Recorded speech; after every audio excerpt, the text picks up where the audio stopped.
Bobby Chemmanur international jeweller. Ottapalam cooperative urban ബാങ്കിന്റെ Ottapalam Vaniyamkulam ശാഖകളിൽ cash deposit മെഷീനുകളുടെ പ്രവർത്തനം ആരംഭിച്ചു. ഒറ്റപ്പാലം അർബൻ കോഓപ്പറേറ്റീവ് അർബൻ ബാങ്കിന്റെ ഒറ്റപ്പാലം വാണിയംകുളം ശാഖകളിൽ ക്യാഷ് ഡെപ്പോസിറ്റ് മെഷീനുകൾ CDM പ്രവർത്തനം ആരംഭിച്ചു. വാണിയംകുളം ബ്രാഞ്ചിലെ CDMന്റെ ഉദ്ഘാടനം ബാങ്ക് ചെയർമാൻ U രാജഗോപാൽ നിർവഹിച്ചു. ഡയറക്ടർ T സുനിൽ അധ്യക്ഷത വഹിച്ചു.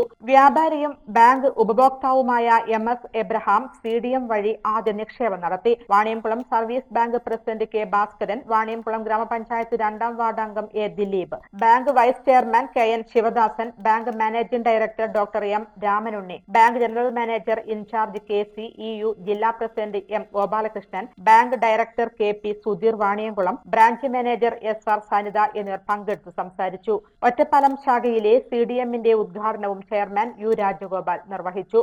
Bank vice chairman KN Sivadasan അധ്യക്ഷത വഹിച്ചു. ഒറ്റപ്പാലം ചേംബർ ഓഫ് കൊമേഴ്സ് രക്ഷാധികാരി PV ഹംസ CDM വഴി ആദ്യ നിക്ഷേപം നടത്തി. Bank director advocate Sajila R Singh, Ottapalam chamber of commerce president Thomas Jacob, bank managing director doctor M Ramanunni, bank professional director PK Gangadharan, Ottapalam branch manager PK Shanthi എന്നിവർ പങ്കെടുത്തു സംസാരിച്ചു.